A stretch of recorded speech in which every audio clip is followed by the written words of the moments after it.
Case 1. The Golden State Killer, Joseph James DeAngelo. For over 4 decades, a phantom terrorized California, committing at least 13 murders, 50 rapes, and over 100 burglaries between 1974 and 1986. Yet his identity remained one of the most frustrating mysteries in American criminal history. Known by various names, including the East Area Rapist, the original Night Stalker, and eventually the Golden State Killer, this perpetrator seemed to possess an almost supernatural ability to evade capture despite leaving behind a trail of trauma across multiple counties. His attacks followed disturbing patterns. He would often prowl suburban neighborhoods for weeks, learning the routines of his victims before striking in the dead of night, frequently targeting couples in their homes. Survivors described a masked intruder who spoke in a harsh whisper, displayed meticulous planning, and exhibited a terrifying level of control during his crimes.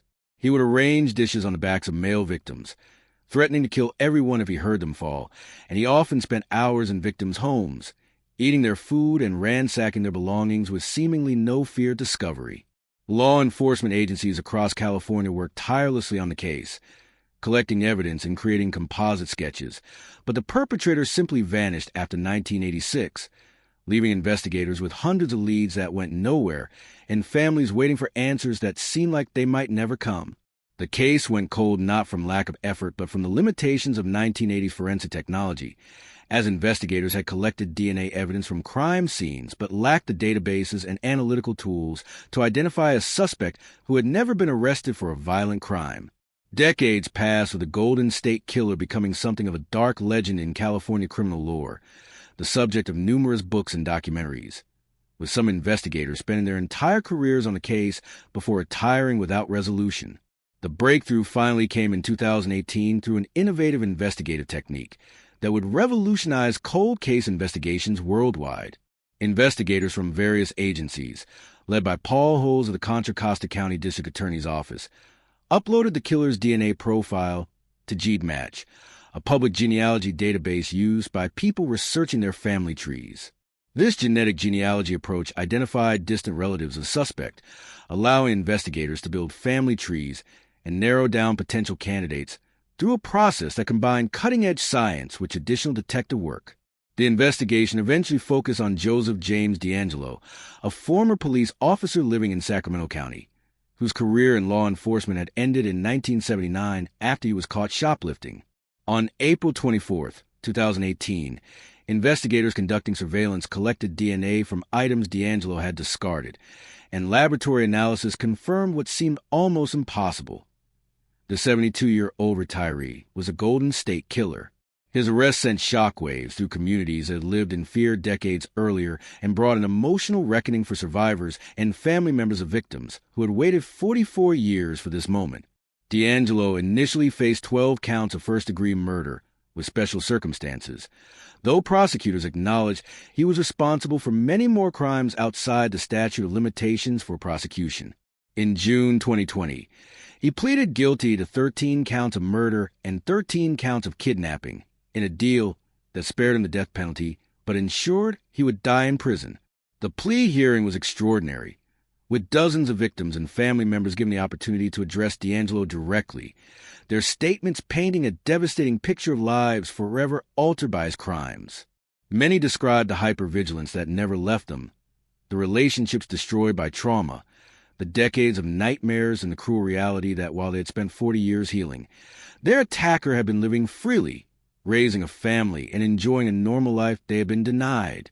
On August 21st, 2020, Judge Michael Bowman sentenced DeAngelo to life in prison without the possibility of parole, calling him the embodiment of terror who had robbed an entire generation of their sense of safety. DeAngelo offered no explanation for his crimes, speaking only briefly to acknowledge his guilt with the words, "I've listened to all your statements, each one of them, and I'm truly sorry to everyone I've hurt." He is currently incarcerated at California State Prison, Corcoran, where he will remain for the rest of his natural life. The case fundamentally changed criminal investigation methodology, with the genetic genealogy technique used to identify DeAngelo now being employed by agencies worldwide to solve cold cases, though it has also sparked important debates about privacy, the appropriate use of consumer DNA databases, and the balance between public safety and individual rights. For the victims and their families, DeAngelo's capture provided something many had thought impossible. The knowledge that the person who shattered their lives had finally been identified, that their attacker would face consequences, and that the mystery that had haunted them for decades finally had an answer, even if that answer could never undo the harm he had caused. Case 2. April Tinsley, John D. Miller. On April 1st, 1988, 8-year-old April Tinsley left her home in Fort Wayne, Indiana, to walk to a friend's house just a few blocks away, a journey she had made many times before in their quiet neighborhood. She never arrived at her destination, and when she failed to return home, her family immediately knew something was terribly wrong, as April was a responsible child who always followed her parents' instructions.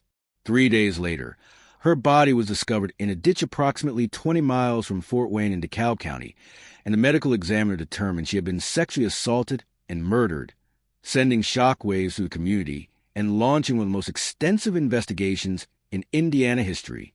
Despite an exhaustive search for evidence and hundreds of interviews, investigators could not identify a suspect, though they did collect DNA evidence from the crime scene that would prove crucial decades later.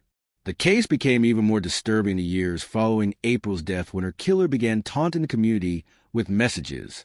In 2004, 16 years after April's murder, several notes written on yellow-lined paper were discovered in Fort Wayne, placed in plastic bags and left in highly visible locations, including on bicycles in residential neighborhoods. The messages, written in crude block letters, contain explicit details about April's murder and threats suggesting the killer might strike again, reading, "Hi, honey, I've been watching you. I am the same person that kidnapped and raped and killed April Tinsley." 3 more similar notes appeared in 2004, all containing the same chilling message and the killer's DNA, as he had apparently licked the plastic bags or envelopes. In May 2009, 5 years after the first taunting messages, more notes appeared, again left on bicycles and in other public locations, with the same handwriting and similar content, demonstrating that the killer was still in the area and felt confident enough to continue his psychological torture of the community.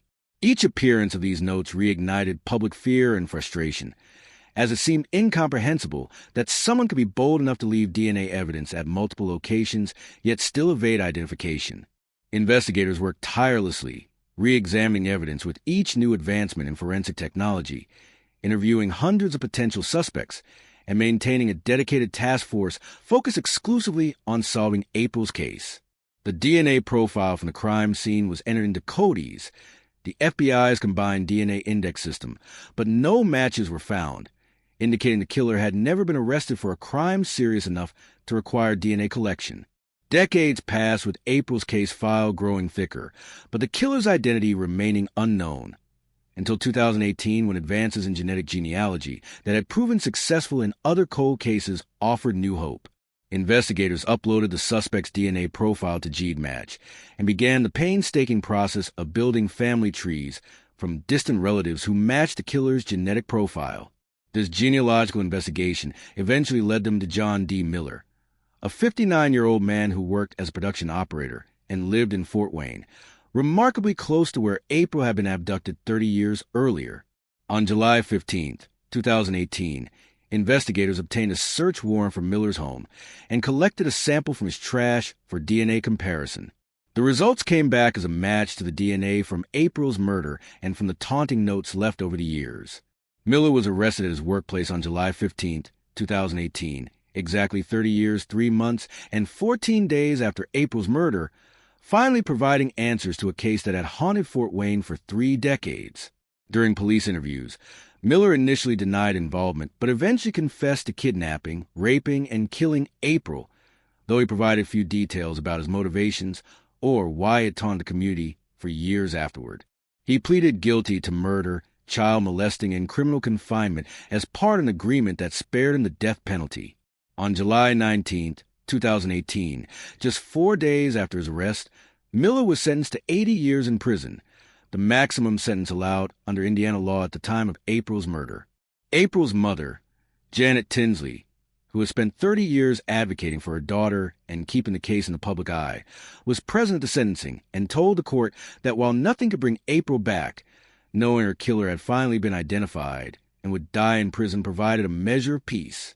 The investigation revealed that Miller had lived an apparently normal life, married with children, working steadily and maintaining the appearance of a regular community member while harboring the secret of what he had done to April and the psychological cruelty of taunting investigators and the community for years. Miller is currently serving his sentence at Wabash Valley Correctional Facility, where at his age and with his sentence length, he will almost certainly die in custody.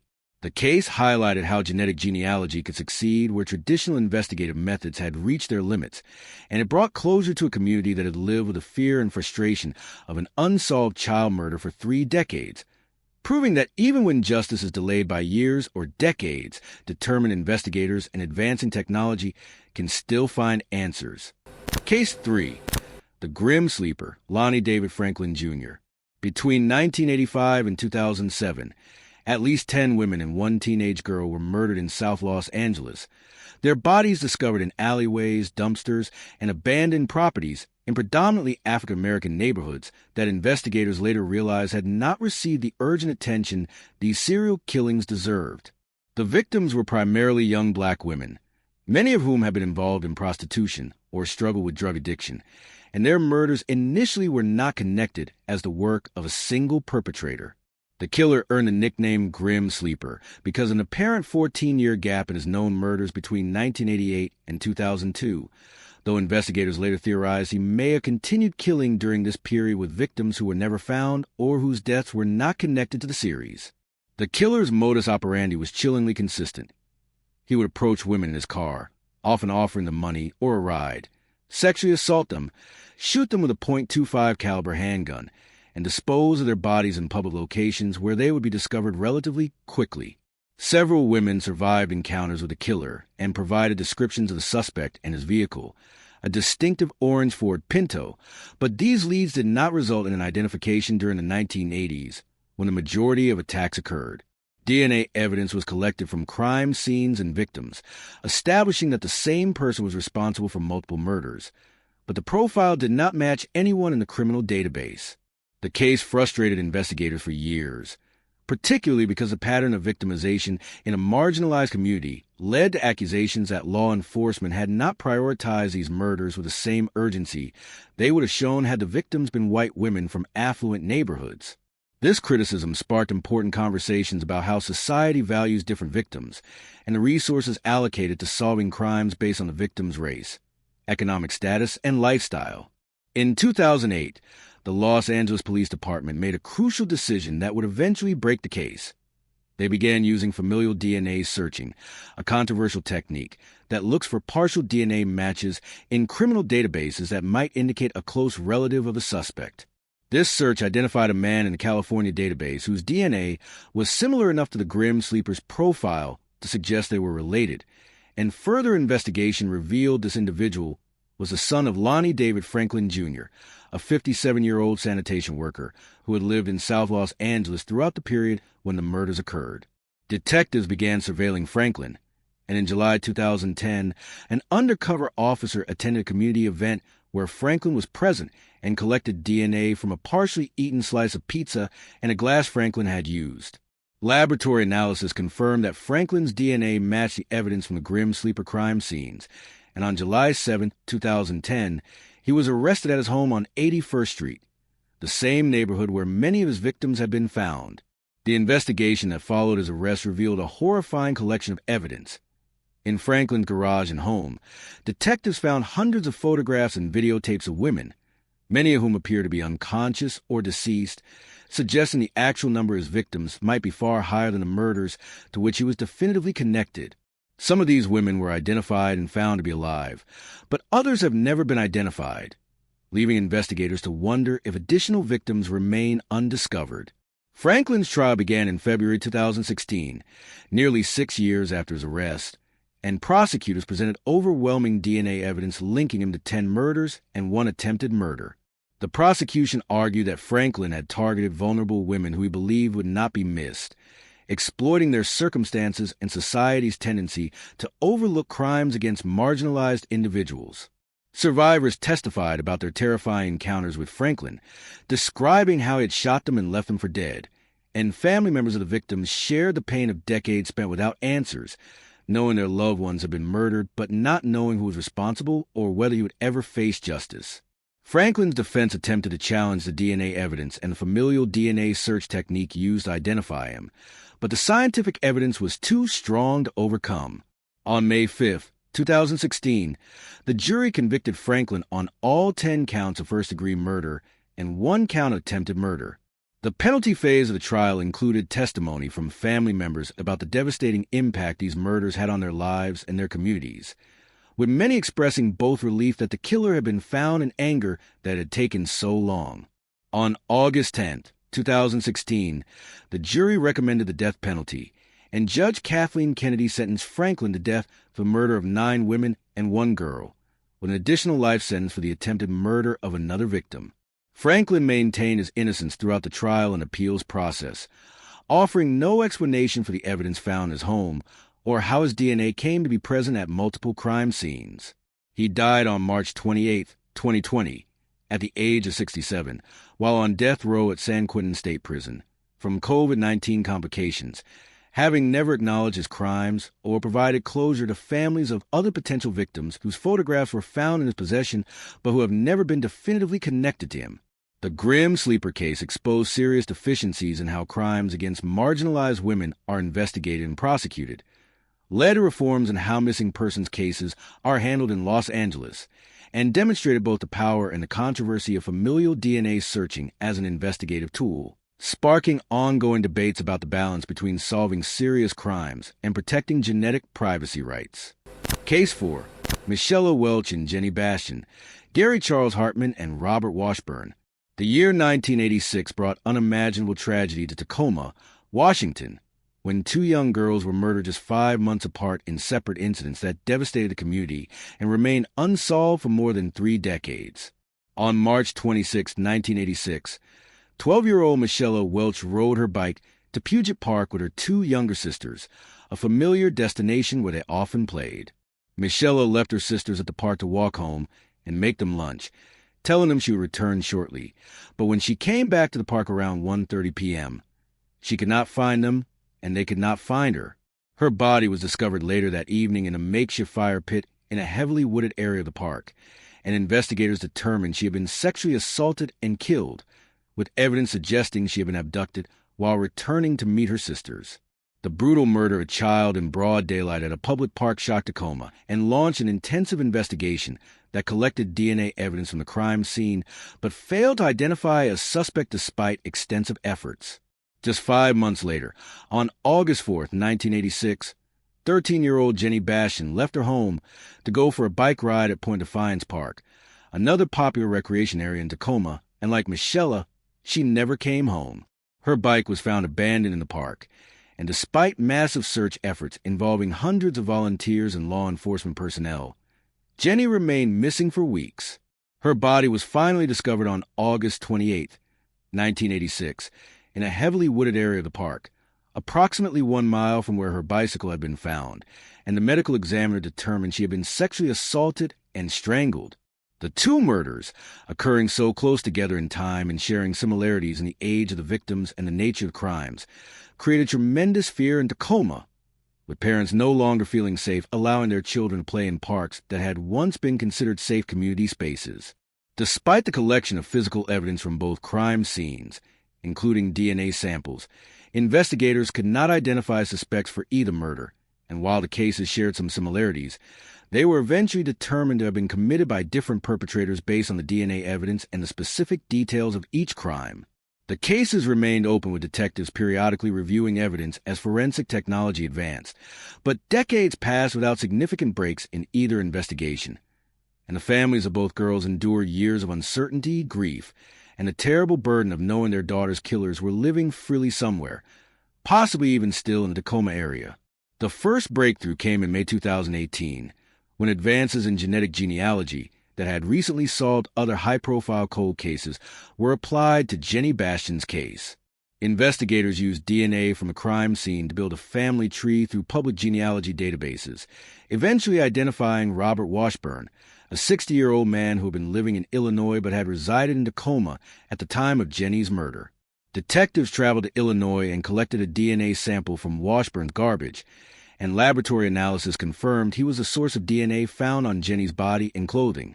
On May 9, 2018, Washburn was arrested and charged with first-degree murder, finally providing answers in Jenny's case after nearly 32 years. During police interviews, Washburn confessed to encountering Jenny at Point Defiance Park, claiming the encounter started as a conversation but escalated to violence, though he minimized his actions and showed little remorse for the devastation he had caused. Just 2 months later, in July 2018, investigators achieved another breakthrough when similar genetic genealogy techniques identified a suspect in Michelle Welch's murder. The investigation led to Gary Charles Hartman, a 66-year-old man who had been living in Tacoma throughout the decades since Michelle's murder, working as a nurse at Western State Hospital. On June 20th, 2018, investigators collected DNA from a napkin Hartman had used and discarded at a restaurant, and the sample matched the DNA profile from Michelle's crime scene. Hartman was arrested on June 20th, 2018, and charged with first-degree murder and first-degree rape of a child, finally bringing potential closure to a case that had haunted Tacoma for 32 years. Unlike Washburn, Hartman maintained his innocence, offering no confession or explanation for how his DNA came to be present on Michelle's body and at the crime scene. The two cases proceeded through the legal system separately, with different outcomes reflecting the different circumstances and evidence in each. Robert Washburn's trial for Jenny Bastian's murder began in November 2019, and he was convicted of first-degree murder on November 27, 2019, with the jury deliberating for less than 2 hours before reaching their verdict. On January 17, 2020, he was sentenced to 27 years in prison, though given his age and health issues, he is likely to die in custody.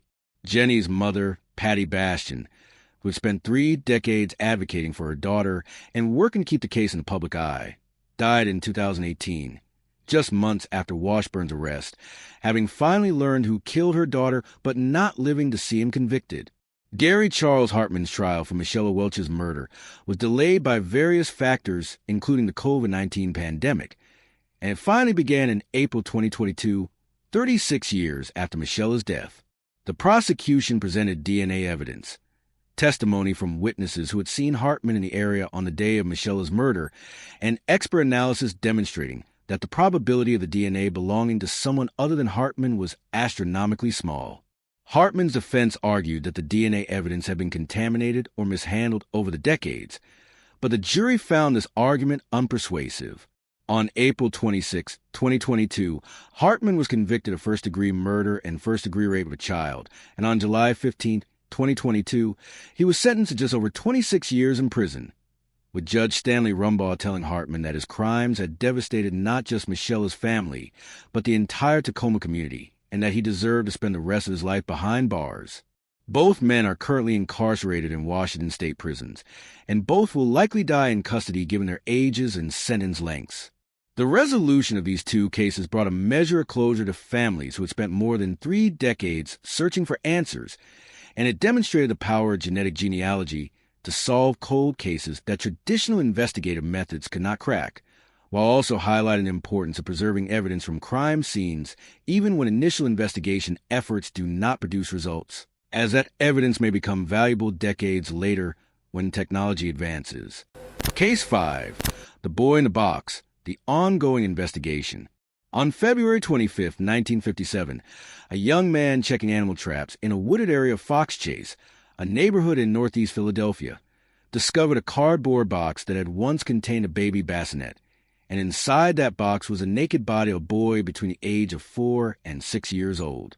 The child had been severely beaten, with injuries suggesting prolonged abuse before his death, and his body showed signs of careful cleaning and grooming after death, with his hair appearing to have been recently cut in a crude manner.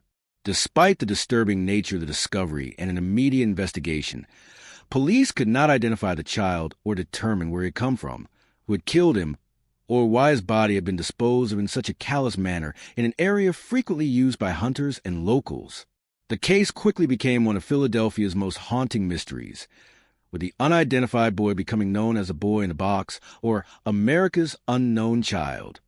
Investigators distributed flyers with the boys' postmortem photographs throughout Philadelphia and surrounding areas, hoping someone would recognize them and come forward with information. But despite thousands of tips and leads over following months and years, no one could definitively identify the child. The bassinet box itself was traced to a specific store, and investigators canvassed the entire neighborhood where the box was found, showing the boy's photograph to every resident within a significant radius, but no one recognized him or reported a missing child matching his description. The boy was buried at Ivy Hill Cemetery in a plot donated by a local funeral home, and his grave became a pilgrimage site for people touched by his story, with many visitors leaving toys and flowers for the unknown child who had suffered such a tragic fate. Over the decades, numerous theories emerged about the boy's identity and the circumstances of his death, with some investigators believing he might have been the child of a family who kept him hidden due to mental or physical disabilities, while others theorized he was the victim of a traveling family or foster care situation where his absence went unreported. In 1998, a woman came forward claiming to be the eyewitness to the boy's death, stating that her abusive mother had purchased the boy from his biological parents and that he had died after a violent beating, with the woman and her mother then disposing of his body in the box where it was found.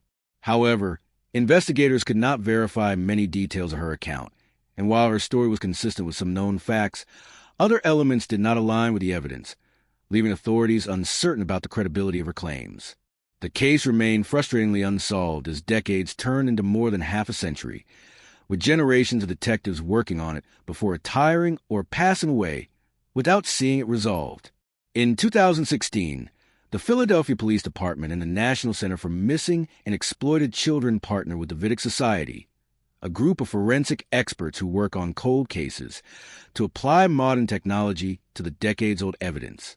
The boy's body was exhumed in 2016 so that DNA could be extracted and entered into genealogical databases, offering new hope that genetic genealogy might finally provide answers where traditional investigation had failed. Multiple attempts were made to extract usable DNA, with varying degrees of success due to the degradation that had occurred during 6 decades of burial. In December 2022, investigative genetic genealogy efforts led by a team including Philadelphia police and genetic genealogy experts identified the boy as Joseph Augustus Zarelli, 4 years old when he died, from West Philadelphia. The identification came through the painstaking process of building family trees from distant relatives, whose DNA matched samples from the boy's remains, work that took years of effort by multiple investigators and genealogists. On December 8, 2022, Philadelphia police announced the identification publicly, finally giving the unknown child a name after 65 years. Joseph's parents were both deceased, having died in 1974 and 1959 respectively, and information about his short life remained limited, though investigators discovered he had lived with his parents and had been known to some extended family members. Despite finally identifying Joseph, investigators have not yet identified who killed him or the exact circumstances of his death, as the individuals most likely to have been responsible are deceased and cannot be questioned, and evidence that might have led to prosecution has been lost to time. The case remains technically open as a homicide investigation, though the practical reality is that unless new information emerges, it is unlikely criminal charges will ever be filed. Joseph was reburied with a new headstone bearing his actual name, replacing the marker that had read America's Unknown Child for over 6 decades, and the community that had mourned the unknown boy now mourns Joseph Augustus Zarelli by name. The case demonstrates both the remarkable progress in forensic identification technology and the tragic reality that even when questions of identity can be answered decades later, questions of justice and accountability may remain forever out of reach when too much time has passed and those responsible have died without facing consequences for their actions. Case 6. Candy Rogers, the decades-long search. On March 8, 1959, 9-year-old Candy Rogers left her home in Spokane, Washington, to sell mints door-to-door for Camp Fire Girls, a fundraising activity common in that era where children would go through their neighborhoods with adult supervision being less intensive than modern standards would require. Candy was last seen at approximately 6:30 p.m. that evening, just a few blocks from her home, and when she did not return by her expected time, her family immediately began searching and contacted police to report her missing. The community mobilized quickly, with hundreds of volunteers searching throughout the night and following days. But no trace of Candy could be found. Not her body, her clothing, her campfire girl supplies, or any evidence of what had happened to her. The case became one of Spokane's most enduring mysteries, with theories ranging from abduction by a stranger to accidental death with the body hidden or removed from the area. Her disappearance occurred during an era when the concept of stranger danger was not as culturally prominent as it later became, and her case, along with others like it, contributed to changing attitudes about children's safety and the supervision they needed when out in public.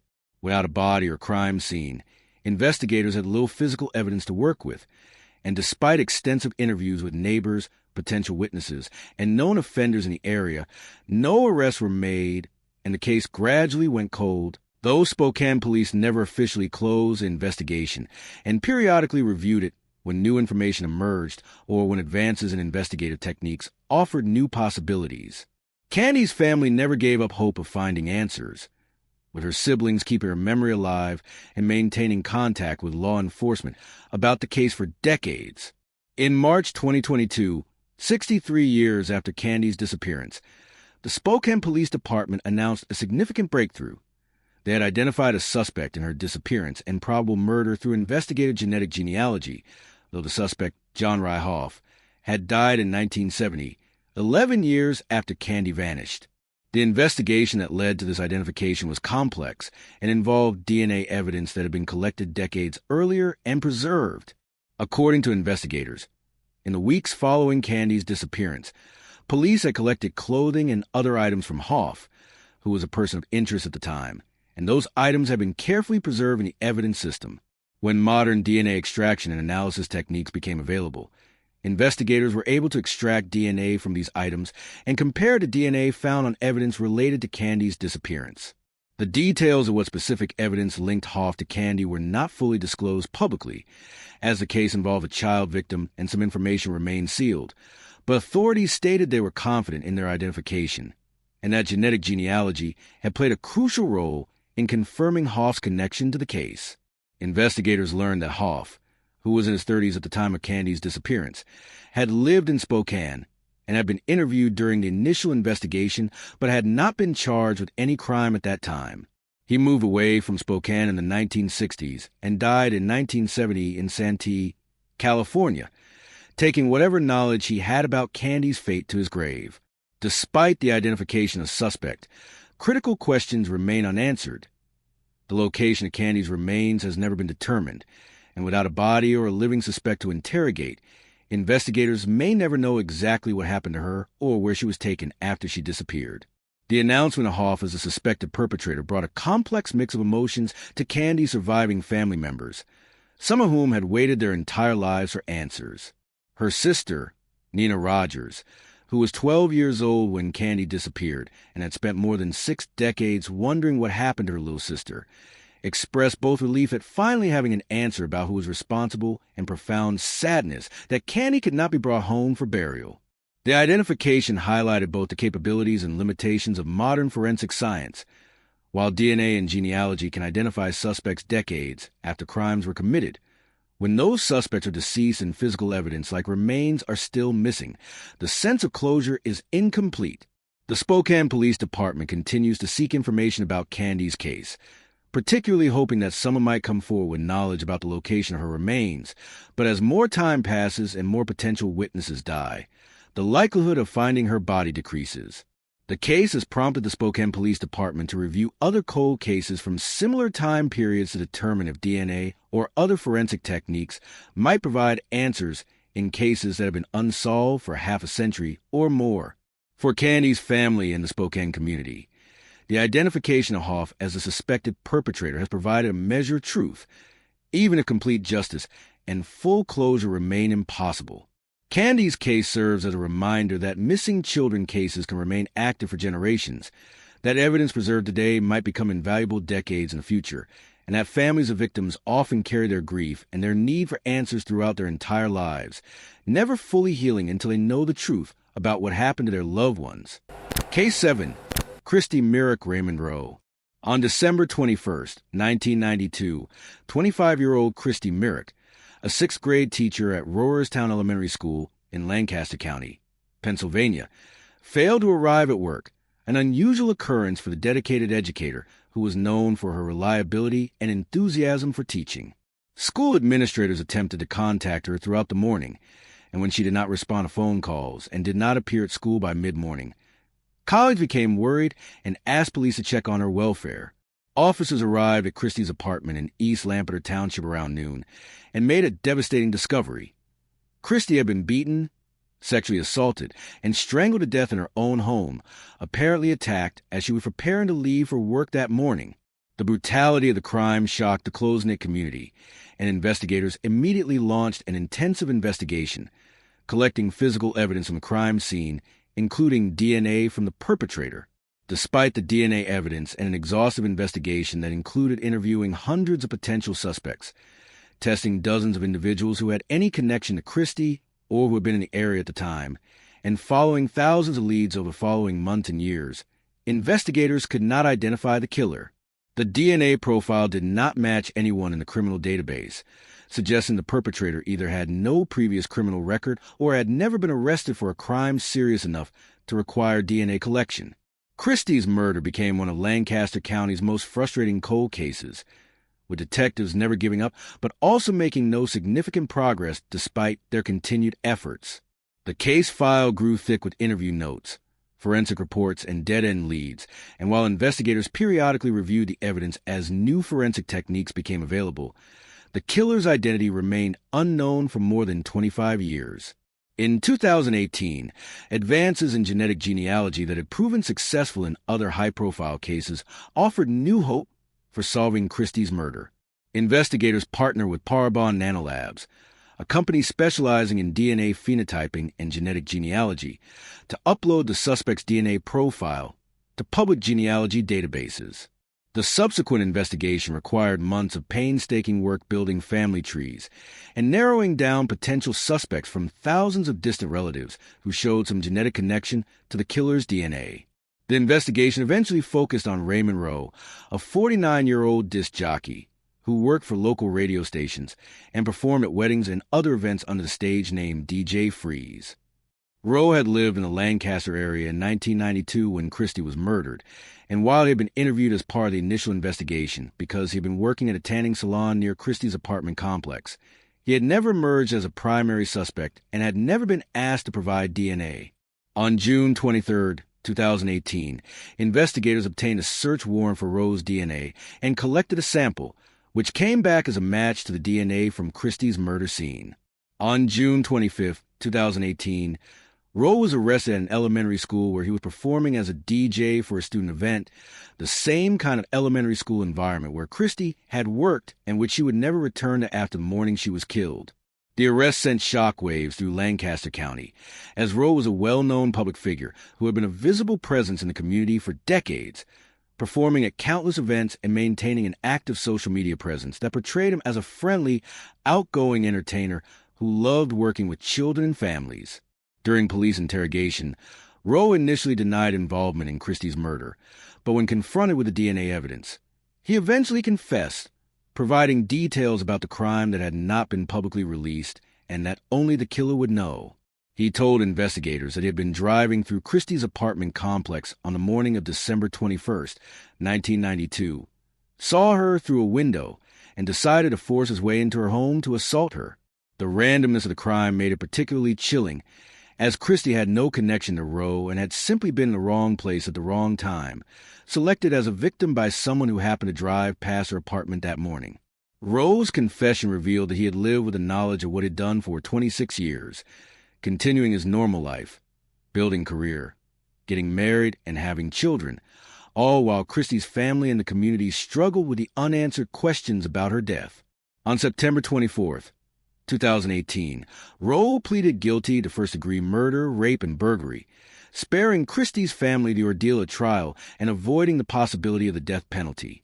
On November 5, 2018, Judge David Ashworth sentenced Rowe to life in prison without the possibility of parole, telling him that his crime had devastated not only Christie's family, but the entire community, and that his actions had robbed the world of a talented, caring teacher who had positively impacted countless children's lives. Christie's family members addressed Rowe directly during the sentencing hearing, with her brother describing the decades of pain their family had endured, the milestones Christie never got to experience, and the cruel reality that while they had suffered for 26 years, Rowe had been free to enjoy his life until science finally caught up with him. Rowe offered an apology that many found inadequate, claiming he'd been a different person in 1992, and that it had changed since then, a statement that provided little comfort to those who had loved Christie and who had waited more than a quarter century for justice. He is currently incarcerated at the State Correctional Institution at Phoenix in Pennsylvania, where he will remain for the rest of his natural life. The case demonstrated the importance of preserving DNA evidence, even when initial investigations do not produce results, as the technology that would eventually identify Rowe did not exist in 1992, and it highlighted how genetic genealogy has become a powerful tool for solving cold cases that seemed impossible to crack through traditional investigative methods. For Christie's family, students, and colleagues, Rowe's conviction brought a measure of closure and the knowledge that her killer had finally been identified and would face consequences, even though nothing could bring back the vibrant young teacher whose life was cut short on a December morning more than 2 decades ago. Case 8. The Phantom Killer at Texarkana, still unidentified. Between February and May of 1946, a series of brutal attacks terrorized the border cities of Texarkana, Texas, and Texarkana, Arkansas, creating a climate of fear that gripped the community for months and giving rise to one of America's most enduring unsolved serial murder cases. The attacks, attributed to an unknown assailant who became known as the Phantom Killer or the Texarkana Moonlight Murderer, claimed 5 lives and left several survivors with physical and psychological scars that lasted the rest of their lives. The first attack occurred on February 22, 1946, when a young couple parked on a lover's lane was assaulted by a masked man who beat them with the barrel of a pistol but allowed them to live. 3 weeks later, on March 24, 1946, another couple was attacked in a similar location, but this time the violence was fatal. Richard Griffin, 29, and Polly and Moore, 17, were both shot to death execution style. The community was horrified but not yet in full panic, as isolated murders, while tragic, were not unheard of. However, on April 14, 1946, just 3 weeks after the double homicide, another attack occurred when 17-year-old Paul Martin and 15-year-old Betty Jo Booker were murdered, their bodies found separately with gunshot wounds, and Betty Jo's saxophone, which she had been carrying, was found near her body, adding a particularly poignant detail to the tragedy. The final confirmed attack attributed to the Phantom occurred on May 3, 1946, when the killer changed his pattern and attacked a couple in their home rather than on a secluded road. Virgil Starks, 37, was shot and killed while sitting in his living room, and his wife, Katie, was shot twice, but survived by playing dead until the killer left, then crawling to a neighbor's house to get help despite her serious injuries. The attacks created mass hysteria in Texarkana, with residents purchasing guns in unprecedented numbers, installing new locks and security measures, and many people refusing to go out at night or allowing their teenage children to go on dates. The Texas Rangers, local police departments from both states, and eventually FBI agents descended on Texarkana to investigate, interviewing thousands of people and following hundreds of leads. One suspect, Yao Swinney, was arrested and questioned extensively, and while investigators believed he might be the Phantom Killer, they could not gather enough evidence to charge him with the murders. His wife provided statements implicating him in the crimes, but later recanted, and without physical evidence linking him to the murder scenes, prosecutors could not move forward with charges. Swinney was eventually convicted of auto theft and served time in prison, but he was never charged with the Texarkana murders and maintained his innocence until his death in 1994. After May 3, 1946 attack on the Starks, the murder stopped as suddenly and mysteriously as they had begun, with no additional attacks definitively attributed to the Phantom Killer. This has led to various theories over the decades. Perhaps the killer died, moved away from the area, was arrested for an unrelated crime and imprisoned, or simply decided to stop killing. The case has been re-examined numerous times over the following decades, with each new generation of investigators hoping that modern forensic techniques might provide answers that eluded their predecessors. In 2014, nearly 70 years after the murders, the case received renewed attention when a retired Texas Ranger began a comprehensive review using modern investigative and forensic methods. Unfortunately, much of the physical evidence from the 1946 crime scenes have been lost, destroyed, or degraded beyond usability over the intervening decades, making DNA analysis impossible or inconclusive.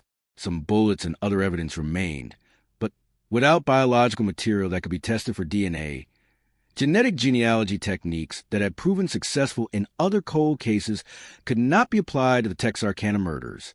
The investigation also faced a challenge that nearly all potential witnesses from 1946 had died by the 2010s, taking their memories and potential information with them. The retired Texas Rangers investigation identified a different suspect than Yao Swinney, but again, without DNA evidence or living witnesses who could provide testimony.